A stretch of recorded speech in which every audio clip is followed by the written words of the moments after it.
செய்தியை பார்த்து வருகிறோம். செங்கல்பட்டு மாவட்டம் சிங்கப்பெருமாள் கோயிலில் தொழிலதிபர் ஒருவரின் வீட்டின் பூட்டை உடைத்து 120 சவரன் நகைகளை கொள்ளையடித்து சென்றுள்ளனர். கூடுதல் விவரங்களை செய்தியாளர் ராபர்ட்டிடம் கேட்கலாம். ராபர்ட், என்ன நடந்தது?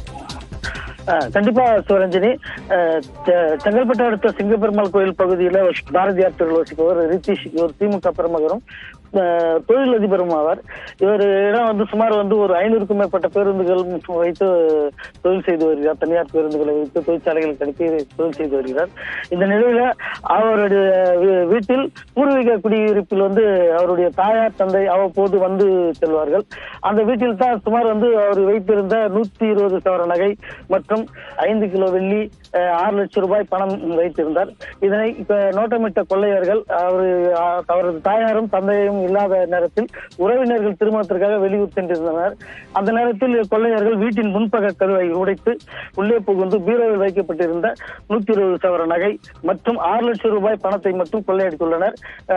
அங்கு வைக்கப்பட்டுள்ள வெள்ளி பொருட்களை எதையும் அவர்கள் எடுத்துச் செல்லவில்லை. தங்க நகைகளை மற்றும் பணத்தை மட்டும் கொள்ளையடித்துள்ளனர்.